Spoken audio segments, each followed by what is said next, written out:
In World War II, the Army built a duck and made the Marine Corps jealous. Long before you could take a tourist ride on any number of duck tours, the Army was using them to great effect in amphibious invasions. Seeing the Army get their water wings, the Marines let their competitive side shine, leading to one of the greatest missed opportunities in all of World War II. With World War II in full swing, the Army realized that amphibious invasions was inevitable. And the GMC CCKW troop transport was, well, ill-equipped for water. Turns out, big heavy trucks don't float, making amphibious landings a bit of a challenge. And if you can't get your troops on shore, it's pretty hard to get the enemy to leave. To combat this problem, General Motors started production on an amphibious troop transport, designated the DUKW.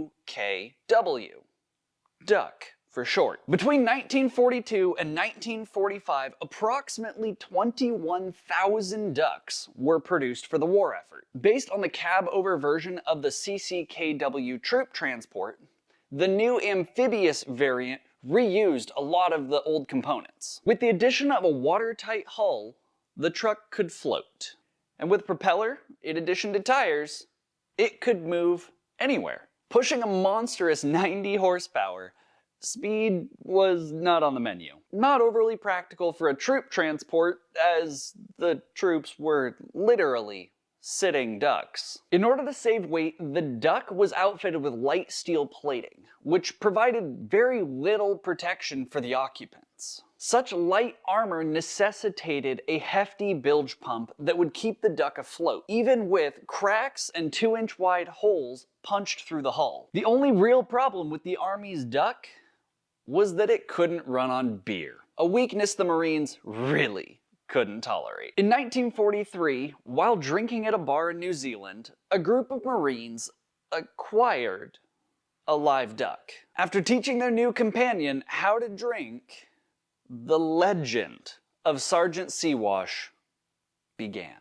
This devil duck participated in multiple amphibious landings throughout the Pacific Theater, drinking and fighting just like a Marine, even engaging in winged combat against one foul enemy rooster until it turned tail and chickened out of the fight. Sergeant Seawash was commended for heroic actions at the invasion of Tarawa, and was a contributing member at the invasion of Tinian, having defeated a Japanese duck in wing-to-wing combat. The DUKW transport vehicle participated in the invasion of Normandy on D-Day, carrying heavy artillery to fight the way off the beaches. And the devil duck quacked down on the Japanese in the Pacific to take Tarawa and Tinian. A true two-pronged approach to end the war using ducks. However, I believe it would be criminal to ignore what could have been.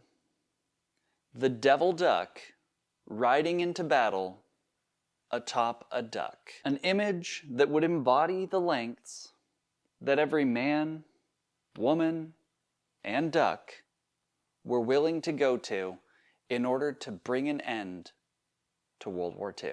Thanks all for watching. If you liked the video, go ahead and hit that like button down below. Subscribe if you want more content like this, and as always, I'll see you in the next one.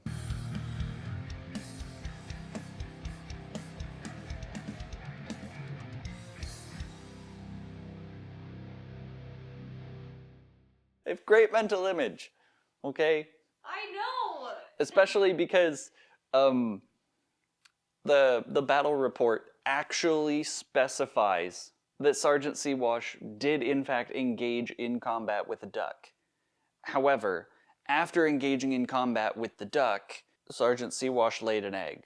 So some of the troops are a little confused as to what kind of combat was happening, but they know that Seawash was winning.